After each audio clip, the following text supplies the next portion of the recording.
There's been a debate between Lara and Tendulkar, and also between Tendulkar and Richards. It's an ongoing debate.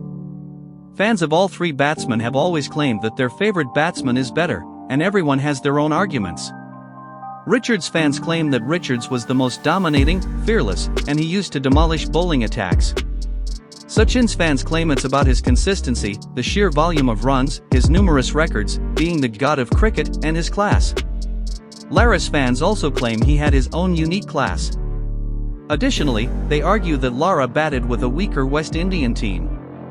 Unlike Richards, who had strong batting support from players like Greenidge, Haynes, and sometimes Clive Lloyd, or Sachin, who had support from Dravid, Laxman, Ganguly, and Sehwag, Lara often had to carry the batting load himself without major support.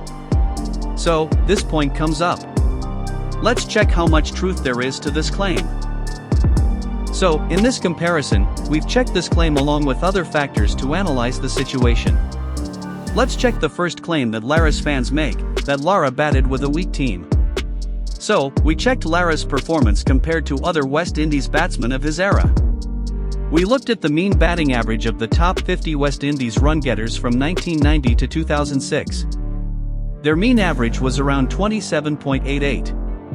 However, Lara's average was an outstanding 53.17. This shows Lara significantly outperformed his contemporaries by a large margin, plus 25.29. We also checked how Sachin and Richards compared to their contemporary teammates.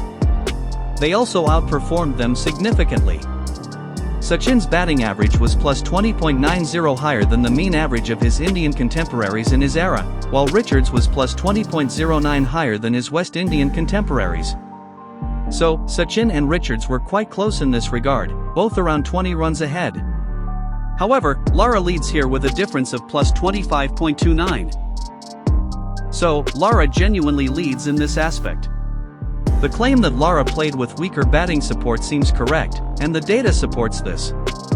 So in this matter, this point goes to Lara. Now we move to the next comparison. We now look at runs per innings, RPI. We find that Lara scored 51.79 runs per innings, RPI, over his career, 230 innings. Sachin Tendulkar's RPI was 48.39, 329 innings, and Richards was 46.92, 182 innings. So, Lara leads in runs per innings as well. Now we move forward and look at other things too. The third aspect is comparing their batting average in matches their team won against the mean average of their teammates in those same winning matches. In this category, we see that both Lara and Richards had a larger gap over their teammates in winning causes compared to Sachin. Sachin averaged 61.93 in wins, while his Indian contemporaries averaged 36.74, a difference of plus 25.19. Lara averaged 61.02 versus mean 27.30 is equal to plus 33.72, and Richards averaged 54.74 versus mean 21.69 is equal to plus 33.05. Both had a difference of over 33 runs compared to their teammates in wins. Lara's number is slightly better than Richards here. So this round narrowly goes to Lara, but Richards and Lara are very close here with a slight margin. It means that even though Richards batted with a strong lineup, Greenidge, Haynes, Lloyd, he still created a massive gap over his contemporaries in wins, similar to Lara who played with a weaker team. Playing in a strong team isn't a fault, and Richards still managed this significant difference. So this thing also has to be accepted, so both were quite close. After that, if we go to another round, looking at the percentage of total career runs scored in wins, Richards dominates. Nearly 54.48% of his career runs came in victories. In contrast, Lara's figure is much lower at 23.75%, 2,829 runs and wins out of 11,912 total. Sachin's percentage is a respectable 37.35%, but Richards leads significantly here, with over half his runs contributing to wins. After that, we go to the next, meaning if we look at the 50-plus conversion rate, percentage of innings ending in 50 or more, including centuries, Richards leads with 37.91%. However, Sachin, 36.17%, and Lara, 35.65%, are quite close to Richards in this metric. After that, the next thing we look at is away performance, meaning how well a player did away from home. Comparing away averages to the mean away average of their contemporaries, the mean away average for Indian batsmen in Sachin's era was 29.88.